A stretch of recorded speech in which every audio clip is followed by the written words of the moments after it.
anyone that's been to a sporting event, the atmosphere before a game, I think Game Time Decisions has that same exact atmosphere. This is our arena.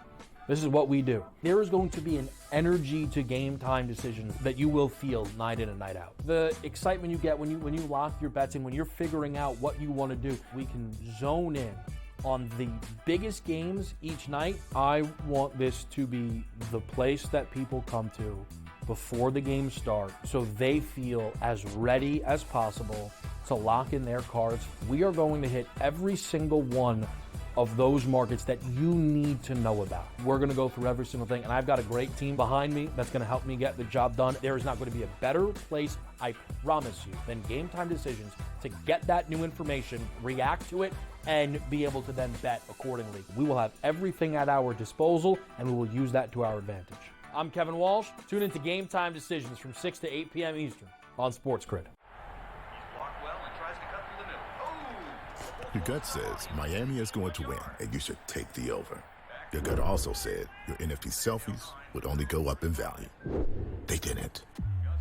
But your head is on SportsGrid and knows the QB is in concussion protocol. The backup has a 45 QBR against the zone coverage. The New York D has the most sacks in the league. So yeah, trust your head. It's smarter to be on SportsGrid. Sunday Night Football, not really much of a matchup here. And the Bills looked so good up until this point. And, to me, it's probably like a one-off for them. The basic thing you have to do against the Ravens, force them to pass and try to use their weapons downfield, get them behind. Because if you can do that, then it takes Derrick Henry a little bit out of the game. But if you get them with momentum coming out of the gate, getting a long touchdown run on the first play. Newswire, only on SportsGrid.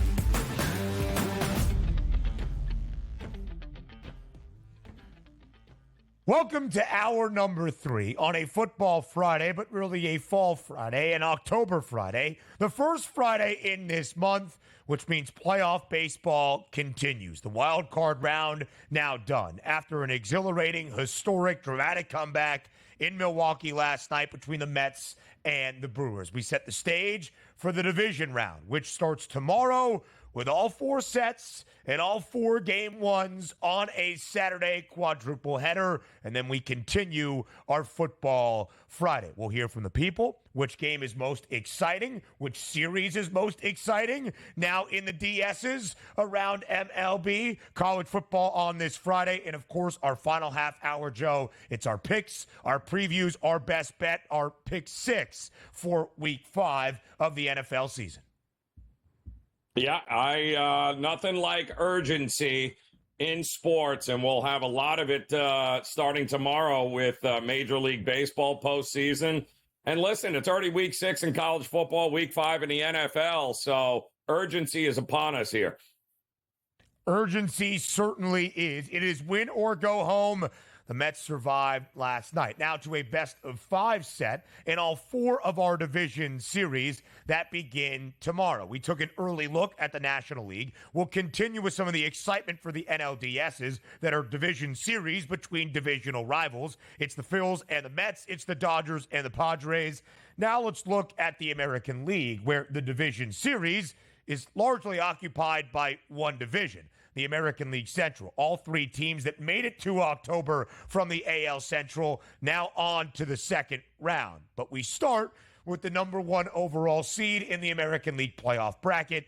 It's the Yankees, greater than a $2 favorite, Joe, against the Kansas City Royals in this division series. The odds makers are telling us, as you see, 4.5 for the series total games and the under having the hefty juice. This should not be overly competitive. In fact, it might be a quick 3-game sweep.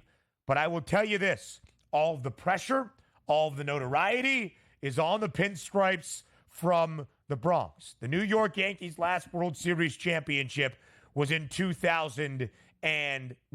In fact, the last time they won the American League pennant, That was also in 2009. The Yankees, Joe, have made the postseason 10 times since that last World Series title in 2009.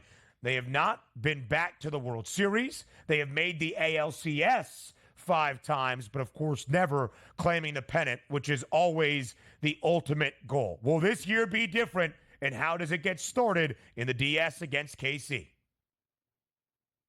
Listen, kudos to the Royals for being here. I have no idea how that pitching staff, both the starters and the bullpen, actually held up as like they did against Baltimore. But I'm going to go out on a limb here and say that you scored 3 runs in 18 innings, and not for nothing, Ben, that is not going to get it done against the Yankees, especially in the Bronx, keeping in mind that the home road splits for Kansas City this year, night and day. Yeah. They were much better hitting team at home than they were on the road, and they've got to face Garrett Cole here, who obviously is in pretty good form heading into the postseason. Been there and done that, going up against Waka here tonight.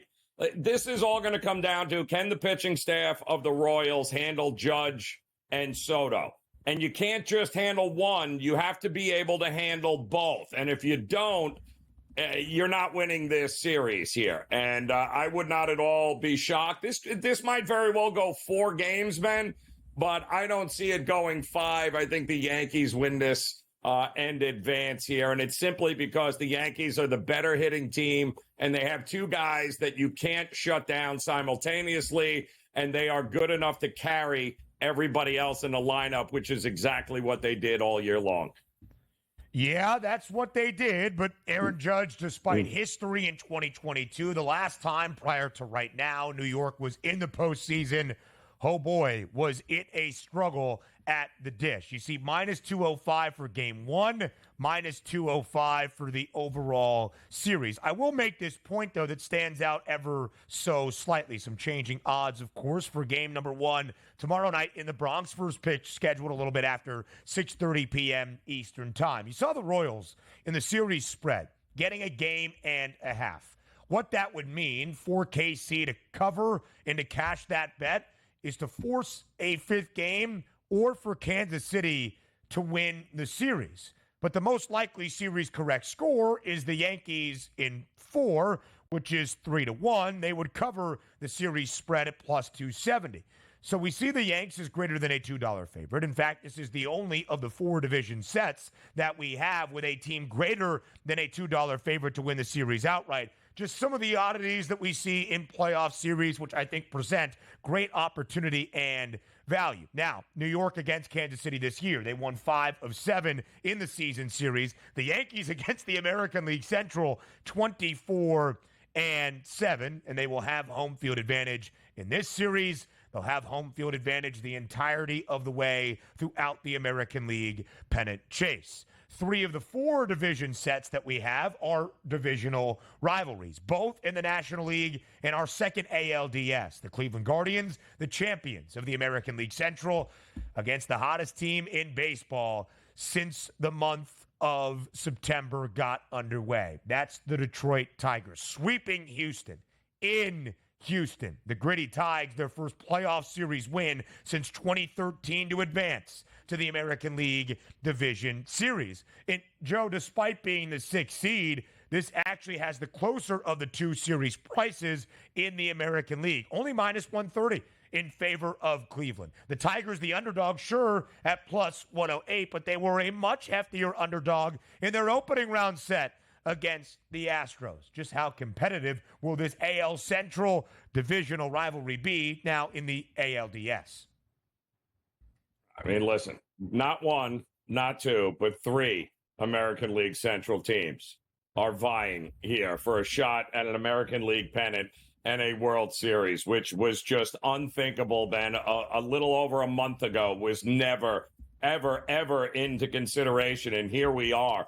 I am going to be fascinated with this one more than the others, Ben, simply because does the rust become a problem? Extended layoff, is that an issue in Major League Baseball? Because the Guardians, don't forget, out were rained out on the final day of the regular season. They didn't play. True. They will have not played in over a week by the time they get to the pitch on Saturday. And yet Detroit, here we go, Detroit just rolling right through here and continuing to play unbelievable baseball. So I think this is going to be a fascinating case of, hey, it's all great that you get the buy-in stuff, but there's a week layoff for a Guardians team that was 500 after the All-Star break at best.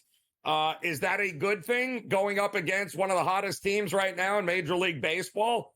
Time will tell here, Ben. I think game one's going to go a long way into deciding who wins this series.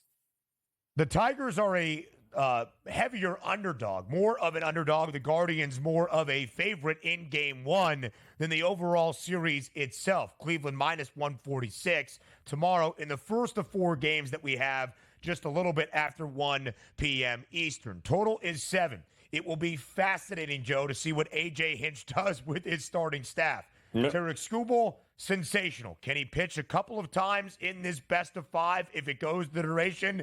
You would think so, but we saw 7 pitchers used for Detroit to close out the short 2-game set in Houston. Tanner Bybee gets the start for the Guardians on the other side. I cannot wait for some October baseball to continue tomorrow. 4 games on a Saturday. We also have college football to preview. We'll do that in just a little bit. But before we get there, we got to hear from the people, Joe. Of all 4 of these division series, now into the second round of the MLB postseason, which one is the most compelling? Find out next and Fade the Public.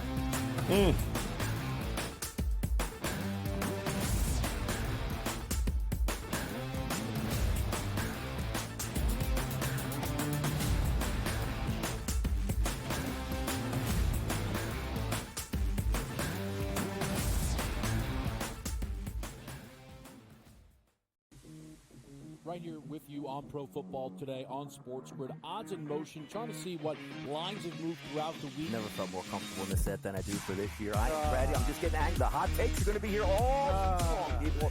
What in the world is going on in Miami, Dom? It's not particularly anything to shy away from just because many people are on top of it. Hot take, hot take. I think this line is asking you once again to take New Orleans. Pro Football Today, only on SportsGrid. Simply put, the only way to bet this is over/under win total. I love Tyronn Lue. I think he's one of the 5 best coaches in the league. But my dear friend George Sorless told us to me a long time ago, you can't win if you don't got the talent. Unfortunately, I don't think the Clippers have the talent to match up. Betting above the rim, only on SportsGrid. The Bostonian versus the Book. Would it make you feel better as a bettor or as a sports fan if they said after the game we were trying to cover the spread? Oh, God. To say it out loud? Oh, my God, no. So what, no to say it out loud? Oh, my God. You can't say that out loud. No, you can't do that. Okay, so what is the big deal either way? Oh, play the game the right way. The Bostonian versus the Book. Sunday Night Football, not really much of a matchup here. And the Bills looked so good up until this point. And, to me, it's probably like a one-off for them. The basic thing you have to do against the Ravens, force them to pass and try to use their weapons downfield, get them behind. Because if you can do that, then it takes Derrick Henry a little bit out of the game. But if you get them with momentum coming out of the gate, getting a long touchdown run of the first play. Newswire, only on SportsGrid.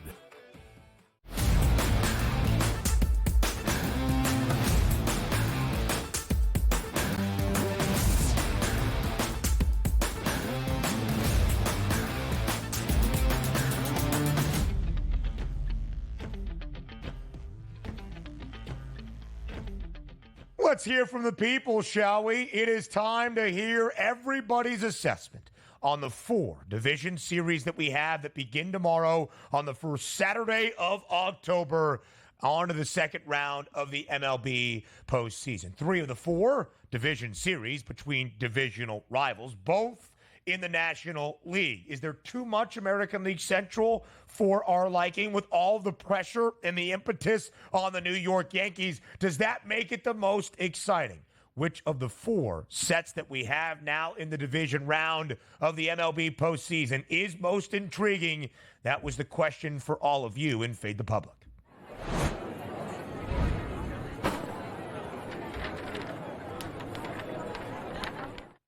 Joe, I don't think it should be a shock to know how good the matchups are in the National League, with very strong divisional ties and some heated intensity between both of the organizations facing off in both of those division series.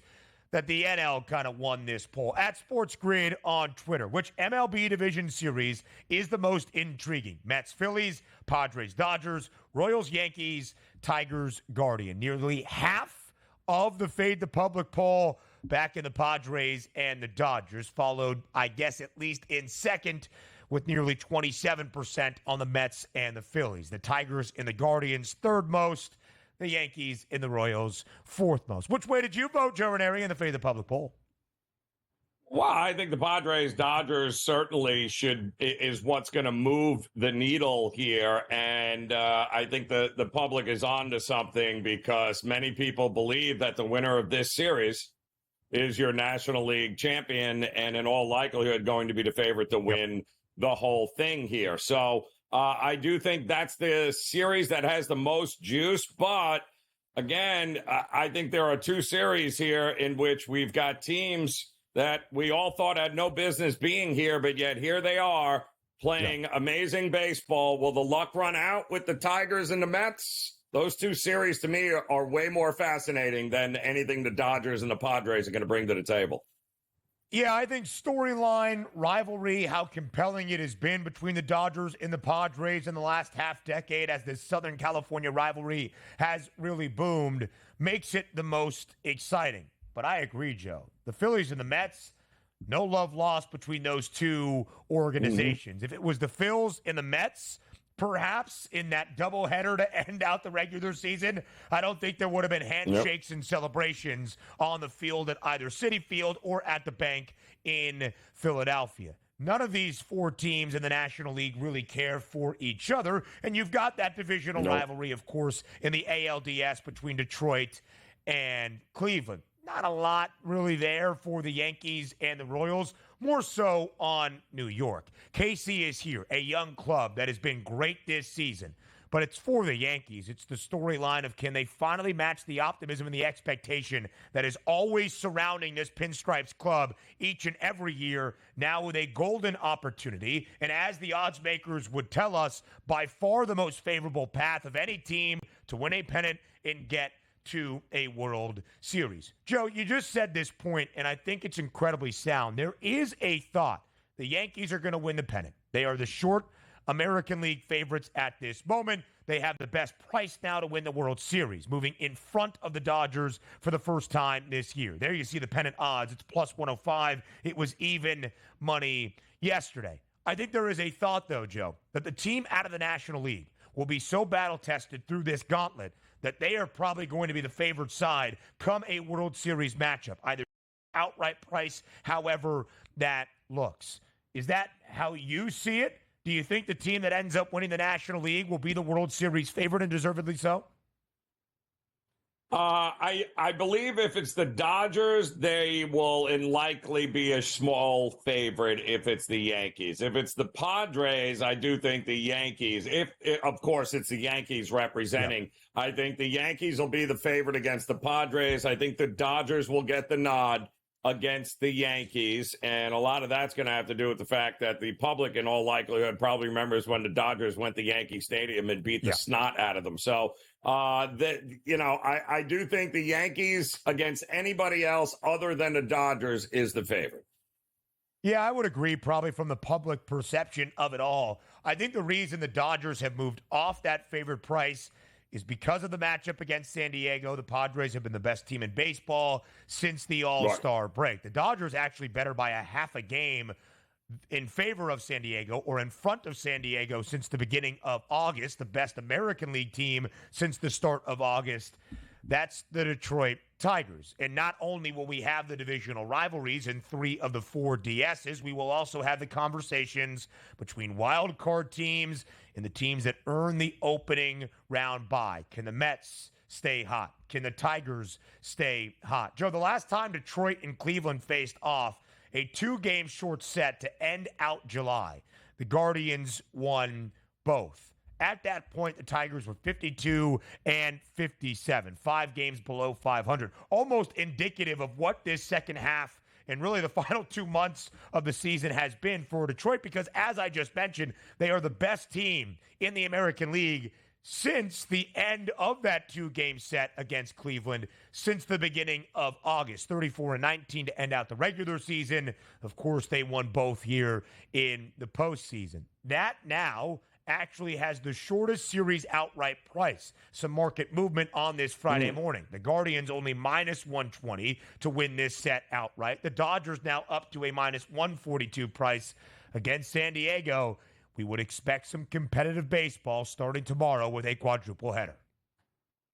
Absolutely. And I mean, you look at all these series, Ben, and the question is, which one of them has the makings of an upset? Which one of those would you look at and say the dog's going to win outright?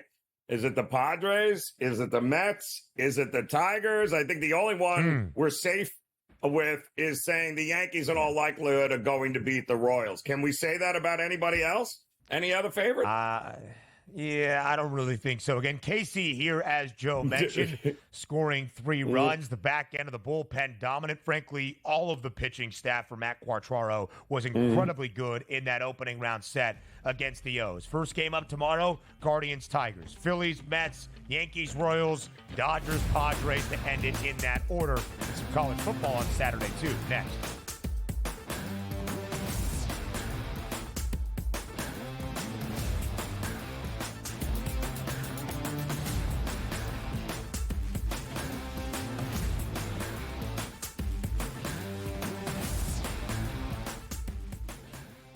Want to know who to draft and who to avoid in fantasy football? Or want to know who to place NFL season future bets on? Get an insider edge from the former NFL team doctors at Sports Injury Central. The 2024 NFL preseason injury guide is the only in-depth injury report analyzing all 32 teams and over 150 players. So go to sixscore.com to get the most accurate NFL preseason injury report. That's sixscore.com. Right here with you on Pro Football Today on SportsGrid. Odds in motion, trying to see what lines have moved throughout the week. Never felt more comfortable in this set than I do for this year. I am ready. I'm just getting angry. The hot takes are going to be here all long, people. What in the world is going on in Miami, Dom? It's not particularly anything to shy away from just because many people are on top of it. Hot take, hot take. I think this line is asking you once again to take New Orleans. Pro Football Today, only on SportsGrid. Anyone that's been to a sporting event, the atmosphere before a game, I think Game Time Decisions has that same exact atmosphere. This is our arena.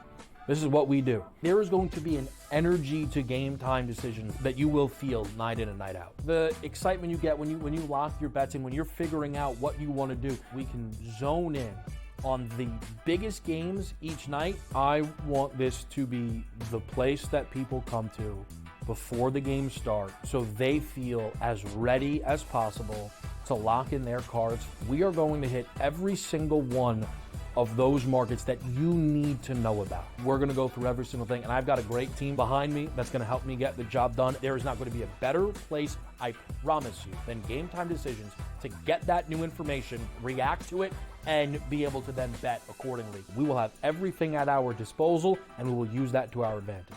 I'm Kevin Walsh. Tune into Game Time Decisions from 6 to 8 p.m. Eastern on Sports.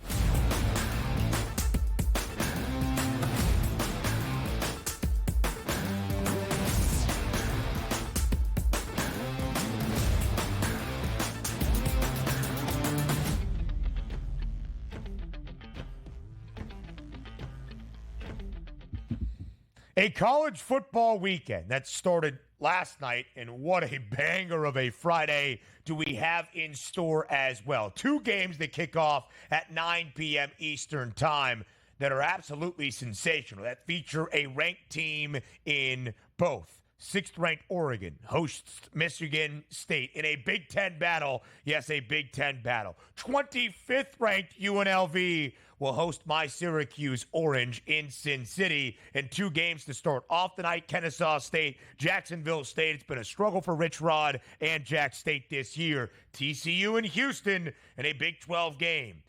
The Cougs, oh boy, hasn't been great offensively, but that's one thing TCU can do because they can't play much defense. Joe, let's start with the 2 games that feature a ranked team. 6th-ranked Oregon hosting Michigan State. Again, it is a Big Ten battle, but it is also a game for Jonathan Smith, the new head coach of the Spartans, that he understands very well. He played quarterback at Oregon State. He was the head coach at his alma mater for 6 seasons against the Ducks. In 6 games in the Civil War rivalry against Oregon, he was 2-4 straight up. Both of the wins coming in Corvallis for the Beavs, but 4 of the 6 within this number. 23.5-point spread in favor of the Ducks. Just how competitive of a football game do we have tonight inside Autzen Stadium? Well, I think it's going to be... Listen, Michigan State has coming off of that 38-7 loss to Ohio State, correct, in which they covered and were actually pretty darn competitive in that game there. They have been pretty competitive, all things being considered, in all games. But you would expect that from a Jonathan Smith run team, right? We saw that at Oregon State, even when they were, they should have been blown out. They were never really blown out here. And while Oregon is definitely the better team, the more elite team, you're talking about 24 points here, 23.5, 24 points on a Michigan State team that they are going to bring it. They are absolutely going to be competitive in this game. I would only take the points, and I would also look for the under in this one, because I do think Oregon's defense has figured it out, and there's something just not right about this Oregon Ducks offense yet. I do think an under and the points is a way to look. I think those 2 things are correlated in this one. So last week, a 31-point loss to Ohio State, but in the opening half, and these are issues that MSU is going to have that has plagued this organization to try to figure things out. But in the opening half, they got to Ohio State's red zone 3 times. The Buckeyes have allowed 5 red zone attempts this year in their opening 5 games. And they had a turnover on downs and 2 fumbles. If they can clean it up a little bit tonight, Michigan State, I think they stay within the number. Joe, quickly, the Runnin' Rebs of UNLV, ranked for the first time in the AP Top 25 in program history. They are 4-0 for the first time since 1978. They are laying near a touchdown against my Syracuse Orange. I think we see some points tonight in Las Vegas. What say you? Yeah, I don't argue with that at all. I do think, unfortunately, for Syracuse, I think they've become a little bit one-sided and one-dimensional there, and I think UNLV is going to be able to run on his team. Syracuse has a very good pass defense, not so much on the run here, and I think UNLV runs the ball about 70% of the time, and they are not a good running defense, the Orange, so I do think UNLV is the right side here. But I also am with you. I think points are coming in this one.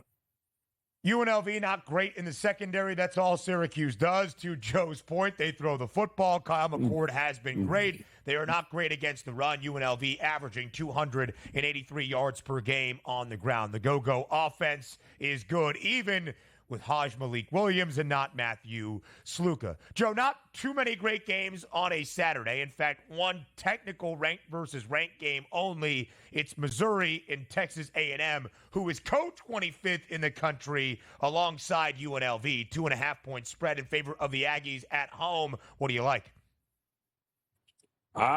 Don't trust A&M. There's still no confirmation on whether Wigman is going to be the quarterback or not for A&M. Missouri coming off a bye. Missouri 4-0 against the number in this spot on the road last year. They being on the road for Missouri doesn't faze them. I think Missouri's the right side in a big way here.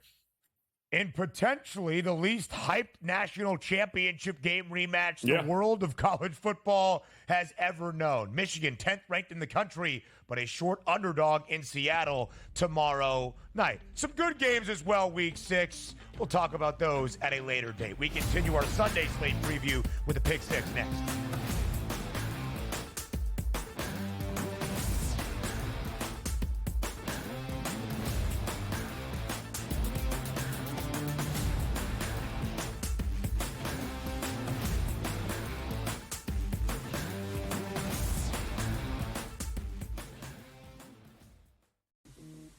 Right here with you on Pro Football Today on SportsGrid. Odds in motion, trying to see what lines have moved throughout the week. Never felt more comfortable in the set than I do for this year. I'm ready. I'm just getting angry. The hot takes are going to be here all season long. What in the world is going on in Miami, Dom? It's not particularly anything to shy away from just because many people are on top of it. Hot take. I think this line is asking you once again to take New Orleans. Pro Football Today, only on SportsGrid. Simply put, the only way to bet this is over/under win total. I love Tyronn Lue. I think he's one of the 5 best coaches in the league. But my dear friend George Sorless told us to me a long time ago, you can't win if you don't got the talent. Unfortunately, I don't think the Clippers have the talent to match up. Betting above the rim, only on SportsGrid. The Bostonian versus the book. Would it make you feel better as a bettor or as a sports fan if they said after the game we were trying to cover the script? Oh, God. To say it out loud? Oh, my God, no. So what, no to say it out loud? Oh, my God. You can't say that out loud. No, you can't even. You can't do that. Okay, so what is the big deal either way? Oh, play the game the right way. The Bostonian versus the book. Sunday Night Football, not really much of a matchup here. And the Bills looked so good up until this point. And, to me, it's probably like a one-off for them. The basic thing you have to do against the Ravens, force them to pass and try to use their weapons downfield, get them behind. Because if you can do that, then it takes Derrick Henry a little bit out of the game. But if you get them with momentum coming out of the gate, getting a long touchdown run on the first play. Newswire, only on SportsGrid.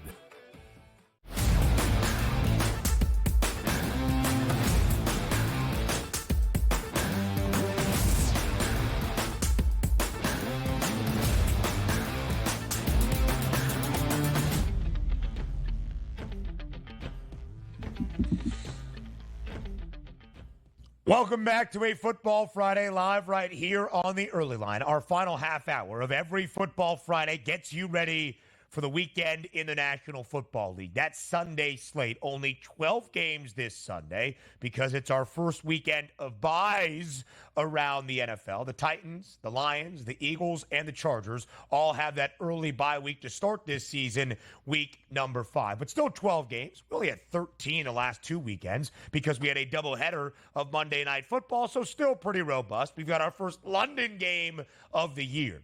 And in every final half hour of a Football Friday, we give you our Pick 6. It's our picks, our previews, our best bets for a Sunday slate around the National Football League. Maybe this is your first Football Friday. Maybe you need a refresher. Here is what the Pick 6 is. Our favorite anytime touchdown score of the weekend, somebody to hit Pater. Our favorite money line underdog, somebody to win outright in what has been the year of the dog. Our favorite under of the weekend, an alt line that we like with a little bit of plus money to boot, a yardage prop across the entirety of the slate that is our favorite, and then we combine forces for a 2-leg, 6-point teaser that we need to be better at doing, but we will find that mojo and rhythm entering week number 5. That I have no doubt. Germaneri, please begin. Your favorite anytime touchdown score of the weekend is who and in what game? All right, so I am going to start with this Washington and Cleveland Browns game, and I am going to look to Jaden Daniels with an anytime touchdown score in this one. Listen, I do think this is the best defense that Washington will have seen. This is now some tape here on this. I do think the Browns defense will be able to cause some havoc. I do think Daniels is going to have to rely on his legs more in this one. Washington has run the ball very well. He's already has 4 rushing touchdowns already on the season. At plus money here, I have no doubt that Jaden Daniels will likely have to run another one in this game. So I will back him to get that done at plus money. It is crazy to think of the numbers that Jaden Daniels has put up. Of course, he was named the NFL Offensive Rookie of the Month for the opening month of this NFL season in September. 82.1% completion percentage. It is the best for a quarterback in the National Football League through the opening 4 games of a season in league history. He also leads the NFL in quarterback rushing touchdowns at 4. He has scored in 3 of 4 games, including last week against Arizona. He had multiple week number 1 against the Tampa Bay Buccaneers. I like the number, Joe. They have used his legs. They have incorporated his running ability. It is why they don't punt, because he keeps picking up first downs, moving the sticks with his legs as well. I'm going to look at Aaron Jones in the Sunday game in London, plus 110. Aaron Jones has been a revelation for this Minnesota offense. Sam Darnold, Justin Jefferson, great for sure, but I think Aaron Jones is one of the reasons it is making this Vikings offense tick. He has 109 total yards in 3 of the 4 games. He's got 139 scrimmage yards in the last 2 weeks for Minnesota. And the Jets are good against the pass. They're a little bit weak stopping the run so far this year up front, and they were a year ago. And for how great Aaron Jones has been, Joe, in terms of yardage, he's not been great in finding pay dirt. Only 2 total touchdowns so far this season, including a rushing score way back in week number 1. That's it, 2 total touchdowns. I think he is rewarded for his yardage production on Sunday in London, finding pay dirt for the 3rd time this year at plus 110. Yeah, no, I got no problem with that, too. I do think that it's going to be an interesting game, Ben, on a Sunday morning at 9 a.m. It's actually a game that we should all be very excited to see, because Minnesota heading into their bye week, what version of Minnesota do we get? Are they going into the bye week 5-0, Ben? Oof. Now, that would be something. The Chiefs don't play until Monday night against the New Orleans Saints, and KC is a 5.5-point favorite. There's a chance that the Vikings are the undefeated team to pace everybody at 5-0 at the end of Sunday's slate, or by the time that KC kicks off on Monday night, they're the only unbeaten team left. Might we see unbeatens be done by the end of week 5? KC is a favorite, so is Minnesota, but the Vikings laying 2.5. Joe, you just said, will the Vikings be 5-0 after London entering the bye week? You say no. Why do you think the Jets are going to win outright on Sunday?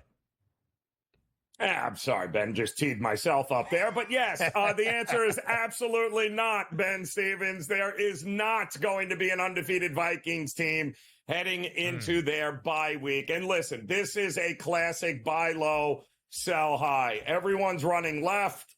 I am running right in this game here, and I believe it to be because a couple of different things. The Jets coming into this after an absolutely horrific loss, getting out of MetLife, getting out of the New York media, heading to London in order to play a game here in which, let's face it, the penalties last week, 13, 14, 15 penalties.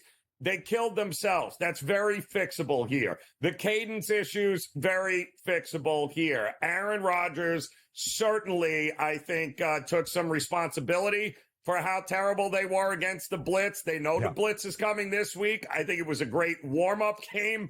Denver, who blitzed them 43% of the time.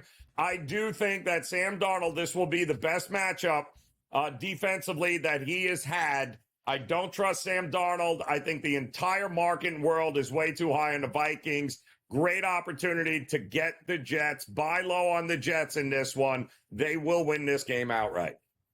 You know what's so fascinating, Joe? It's one of the conversations that we had following week 1. The Jets opening weekend of the year on the road in San Francisco against a Super Bowl favorite in the 49ers. Of course, they were the underdog, and they did not cover. But then they were a favorite against Tennessee. They were a favorite week 3, laying near a touchdown against the Patriots, and a favorite last week, laying more than a touchdown against the Broncos. Of course, lost that game outright. But the question was, how many more times is this team going to be booked as a dog this season with all of the expectations? Because they've been an underdog 43 times since Robert Saleh took over as the head coach in 2021, and a favorite now just 11. They're an underdog once again, but an underdog people are looking at to make some noise across the pond to start off our Sunday slate. I go to the Las Vegas Raiders, plus 110 against Denver. First game for the Broncos this year, booked as a favorite a season ago in that match, or in those games under Sean Payton, 3-5-1 against the spread. Not a great underdog team or favored team by any means. And, Joe, there's something about Antonio Pierce, in my estimation, that allowed him to be the permanent head coach. It was the buy-in from a locker room. He talked about it following week 2. Business decisions were made, or maybe week 3. Business decisions were made by members of the Raiders. Was he directly referring to Davante Adams? Davante Adams no longer with Las Vegas. He is not going to play in this game. A hamstring injury is what they are calling it until he is dealt.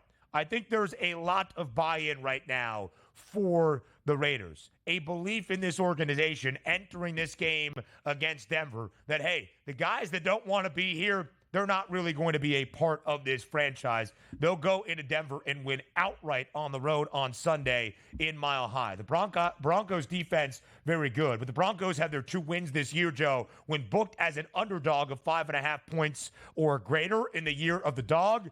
Too bad Denver's now the favorite. Yeah, this feels like a big letdown spot here for the Broncos, who have now allowed teams single-digit scoring in back-to-back games.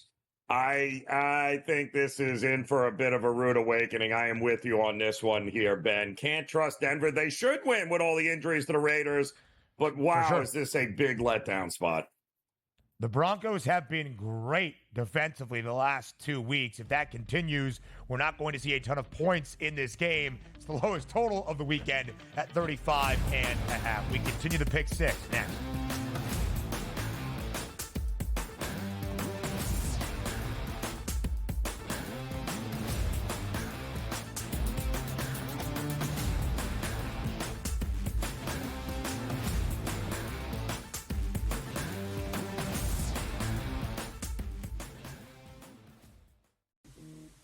Right here with you on Pro Football Today on SportsGrid. Odds in motion, trying to see what lines have moved throughout the week. Never felt more comfortable in this set than I do for this year. I'm ready. I'm just getting angry. The hot takes are going to be here all season long. What in the world is going on in Miami, Dom? It's not particularly anything to shy away from just because many people are on top of it. Hot take, hot take. I think this line is asking you once again to take New Orleans. Pro Football Today, only on SportsGrid. Simply put, the only way to bet this is over-under win total. I love Tyronn Lue. I think he's one of the 5 best coaches in the league.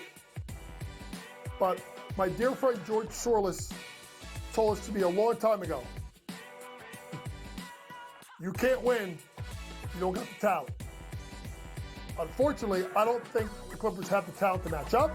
Betting above the rim, only on SportsGrid. The Bostonian versus the Book. Would it make you feel better as a bettor or as a sports fan if they said after the game we were trying to cover the spread? Oh, God. To say it out loud? Oh, my God, no. So what, no. To say it out loud? Oh, my God. You can't say that out loud. No, you can't even. You can't do that. Okay, so what is the big deal either way? Oh, play the game the right way. The Bostonian versus the Book. Sunday Night Football, not really much of a matchup here. And the Bills looked so good up until this point. And, to me, it's probably like a one-off for them. The basic thing you have to do against the Ravens, force them to pass and try to use their weapons downfield, get them behind. Because if you can do that, then it takes Derrick Henry a little bit out of the game. But if you get them with momentum coming out of the gate, getting a long touchdown run on the first play. Newswire, only on SportsGrid.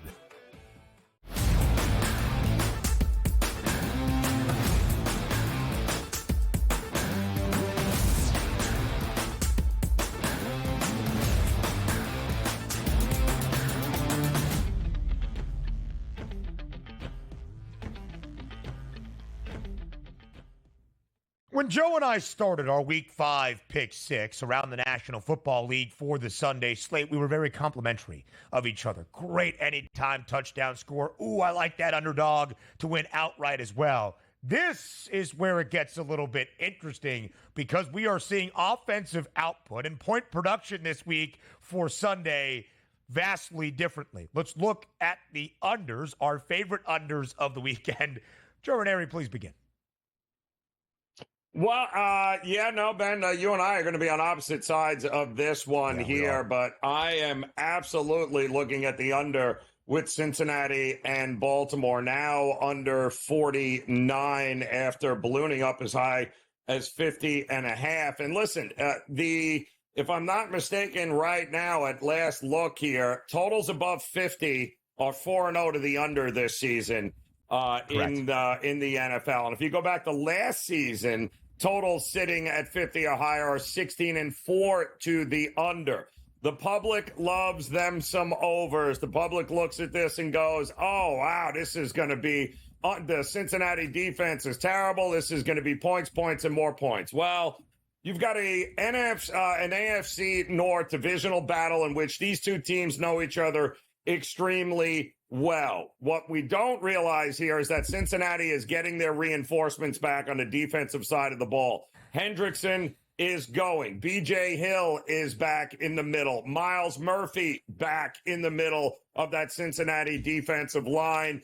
Ultimately, listen, we know what the Ravens are. They're a running team. They run on over 55% of their plays. They're going to keep trying to run against this Bengals team because if Lamar Jackson's your option of having to drop back and throw 40, 50 times in a game, that's not a great recipe for success for this Ravens team. I think the Bengals defense steps up. These two teams don't like each other. I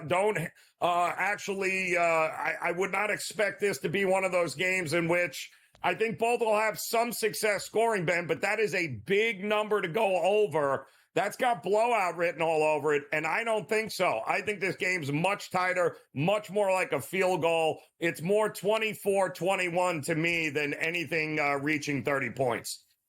So let me just go to my alt line then, because I love points in this matchup. Ravens-Bengals over 53.5 at plus 162. Now, the very compelling points that you said with confidence, Joe Ranieri, about the Bengals getting their defensive reinforcements does scare me a little bit off my belief that we see an over on Sunday afternoon in Cincy. But based on trends, the Bengals right now over in their last 3 games with at least 51 points scored in all 3, where Cincy has allowed at least 24 points. They are averaging 25.5 points per game. That's top 10 right now in terms of scoring offensive output in the NFL. Baltimore inside the top 5 at 26.5 points per game. And the Ravens defense hasn't been all that stellar either. Really good last week against Buffalo. Outside of that, the Raiders came back and beat them. KC scored 27 on the opening night.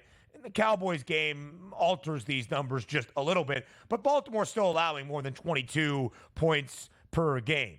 And since he has struggled defending the run this year, allowing more than 145 yards on the ground, I think it's a tight game. I think we trade scores back and forth. I think we see some points. That's my alt line. Joe and I disagree. Here's my under in a game that Ranieri thinks we see some points on Sunday. I go to Jacksonville. The Jags, a 2.5-point home favorite. I go under 46.5 against Indianapolis. Jacksonville right now tied for the 3rd worst scoring offense in the National Football League, averaging just 15 points per game. They have been under in 3 of their 4. In fact, only 31 points scored in their only home game in Duval County. It was week 2 against Cleveland, 18-13, the final there. The only game Jacksonville has been booked as the favorite as well. And the main concern for me, Joe, with Indianapolis is not really Anthony Richardson's status. I think Joe Flacco can move the football in Shane Steichen's offense, but I think it will be more difficult for Flacco without being able to rely on Jonathan Taylor, who is listed as questionable at the moment, but he doesn't have props out. He's on my fantasy team. He doesn't have a projected score out as of this moment. I think we stay under 46.5 in Jacksonville on Sunday. Yeah, I mean, listen, I think A desperate Jacksonville team is going to have to put up a lot of points in order to win this game because the injuries on the defensive side are not going to allow them to get after anybody. I don't care who the quarterback is for Indy here. So Steichen likes to go up tempo in spots here. I think it's going to be a fascinating. I don't love the over. It's the only way I would lean, Ben, but Gotcha. I do think there's an opportunity for Jacksonville to finally win a game. And if they don't, could that be the first firing of the year? Ooh, listen, you are correct, right? 0-4 start for the Jags. This is when job security is at stake. So I went slightly out of order. I went to my alt line because you were talking about the Bengals and the Ravens, and that was my alt line. Your alt line, Joe Ranieri, is what game? Yeah, I'm going to go alt line. It's going to be Green Bay here, who I think is going to be able to name their score here. Now, they did lose Christian Watson. He's out with a high ankle sprain, but they have just a plethora of wide receivers, including a very good one in Datovian Wicks here that they're going to be able to slot right in there for Watson. We saw what happened in the first half against Minnesota. There was some rust involved there with Jordan Love. We saw what they did in the second half, though, didn't we? Which was go up tempo, and that was a totally different team you watch there. This is one of the worst pass defenses in the NFL, if not the worst. I think Green Bay is going to put up a ton of points in this game. I think they're going to wash the stink of that loss off against Minnesota. I think they got at least 30-plus points in this game coming their way against the Rams. Yeah, listen, Joe, hard to fault that. It's my favorite prop of the weekend for what you just mentioned. LA is the second worst total defense in the National Football League. They are not great against the pass. Not good news. They are also awful against the run. They are the worst rushing defense in the NFL. We'll talk our favorite yardage props of the weekend and then combine forces for a two-leg, 6-point teaser for Sunday next.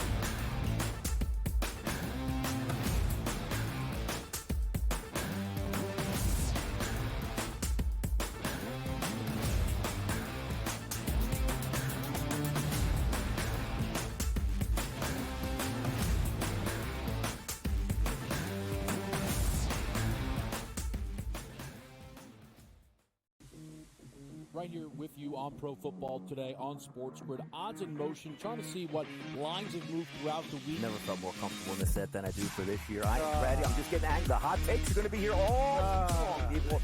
What in the world is going on in Miami, Dom? It's not particularly anything to shy away from just because many people are on top of it. Hot take, hot take. I think this line is asking you once again to take the Bruins. Pro Football Today, only on SportsGrid.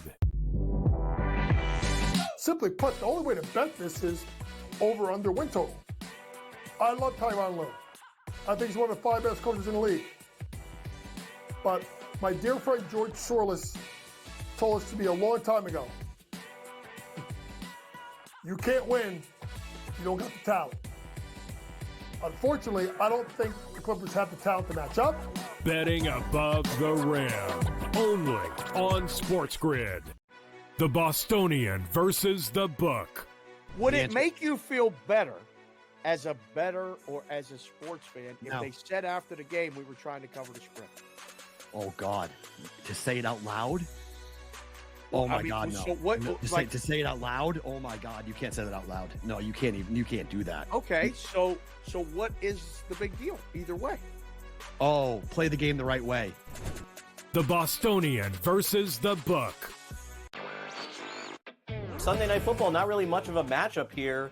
And the Bills looked so good up until this point. And, to me, it's probably like a one-off for them. The basic thing you have to do against the Ravens, force them to pass and try to use their weapons downfield, get them behind. Because if you can do that, then it takes Derrick Henry a little bit out of the game. But if you get them with momentum coming out of the gate, getting a long touchdown run on the first play. Newswire, only on SportsGrid.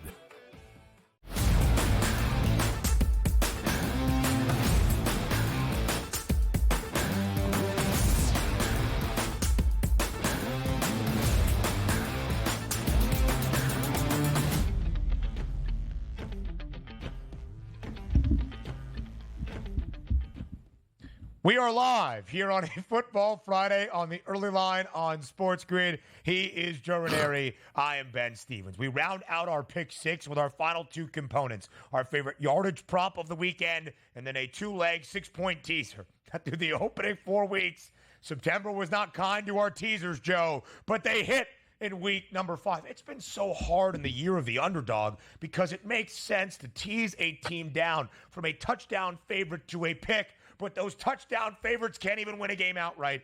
I digress. Let's start with our favorite yardage prop of the weekend. Joe, who is the player you are circling for week number 5? So I am going to go to the Buffalo Bills and the Houston Texans game, and I am going to focus on James Cook going up and over his rushing yards prop here. One, if it was 57.5, it might be a little bit higher there. But listen, we talked about it earlier here. This is not a good Houston Texans rushing defense. They're right around 23rd in the NFL in rushing D this year. Cook only touched the ball 10 times in that game against the Ravens on Sunday, and I think a lot of that had to do with the fact that the Bills were behind the 8 ball right away. I don't see that happening here. I also think that running the ball and being more balanced is exactly what the Bills want to be here. They don't want to put it all on Josh Allen. I think he's going to be a big part of the game plan against Houston, take advantage of a team that's got to worry about Josh Allen running the ball in the passing game and also James Cook. And I think he'll have a couple of really big runs and a big part of the game plan against this Texans team. So I'm going to look over his rushing yard prop. The Houston Texans in the better half, in the top 16, if you will, of teams defending the run in the NFL.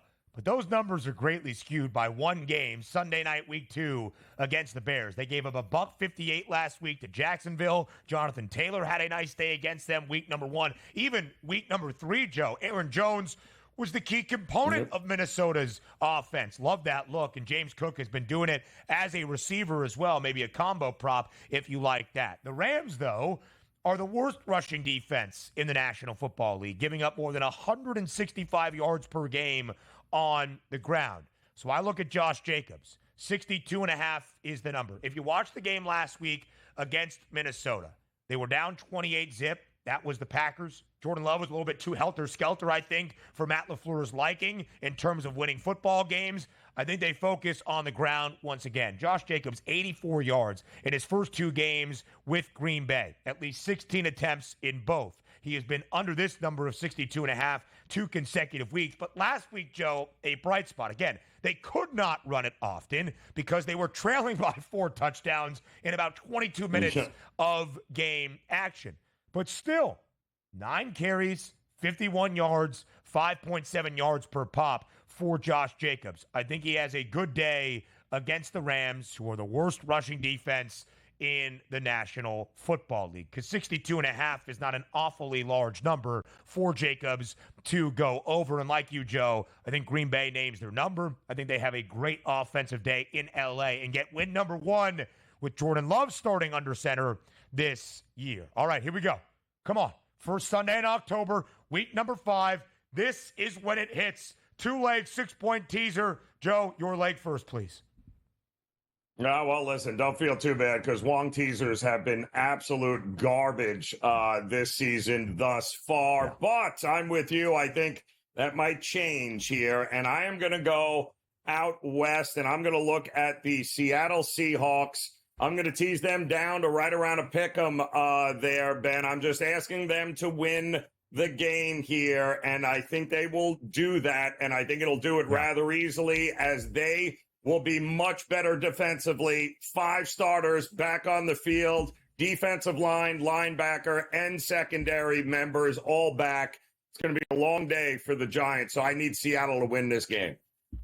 The Giants already tied for the 3rd worst scoring offense in the NFL. I'm not really sure where they find the output, especially with the uncertainty around Malik Neighbors. He is in concussion protocol. Now, I think Buffalo deserves to be the favorite in Houston. I think the game is kind of too close to call. So I'll take the Texans through two key numbers, up from a 1.5 dog to over a touchdown underdog. Again, Houston with C.J. Stroud, 7-4 against the spread as an underdog last year. They have not been a dog yet this season. I think the game is close, at least decided by less than a touchdown. He is Joe Ranieri. I am Ben Stevens. Thanks for tuning in to a Football Friday. We'll see you on Monday on the early line at 8 a.m. Eastern. Until then, have a great weekend.